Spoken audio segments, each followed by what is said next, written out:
nakabenta ki khobor ke baman kasngi subscribe yo Antor News. Ngin penbet sekali kejingkan raya ki natak mo government discuss what are the best thing we will do that only ngin may jaka ban long wakan tu we have to come with a good project there mula lati kenapa kesarkar kan weng baik ya ki harjan tai kejimut dai gumta kadang mana jimpan pau ba ki bulu ke basang te ki don ki belum genuine kat baki don ki belum illegal kayak apa benda illegal settlers ya illegal settlers ngin kanso ngin yakan syakat ki badai 342 families we'll go ahead with that ya illegals will just get them from there and everything is okay kamu kebasai kalau bayi kini ki belum genuine nak kita illegal settlers illegal settlers tapi ati illegal teh illegal kamu ni kering illegal ini kan bagi badai ni kan so simple is that. Kata kila along willing na begitu bakin meet ng tayo. That's why we are here to get a call from them before 10 April.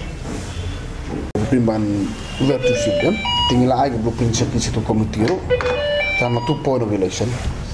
Te image for election tingi ya bon kami baro la don cakala jong.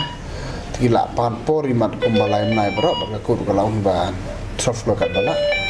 Temenin ngala song meeting ha at the level of my level ha bede be urban department. Tinggal pan por slime nai tinggal arah min slime nai kelas lam balap tinggal thok mesti meni ni seki bagi reply na ni swag spok tribu april nata bagi seki call ban kamu mentah pin up ni pin khot kerana miki ngin up sak reply swag spok tribu april nata ka ai reply min sak khot if necessary Thailand no ingin community bakanya ka jing tumu dong sarkar ban pengkerja no ini diberi besar nang taikan urang mentaus ni kat balak in persan perkeloi mah kat balak in persan perkeloi mah dai ke por dependent no te kumni pa pitip na tu por na sek election tentang mah election pak and on the first day I assume office ngala khot meeting ganiro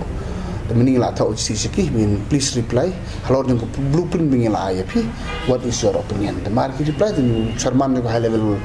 committee sakot ne ga join meeting na haror ko discuss kamu sisin bofio akan jawab neki natang ngintip pe waktu ko dan kan nasaran meeting jong ka high level committee marteng teng piga ngira de kuwe bat ka kut ka step in tanaka ta ka daw ngila aga fal ko leki bikin reply daw natang se khot meeting discuss deran denan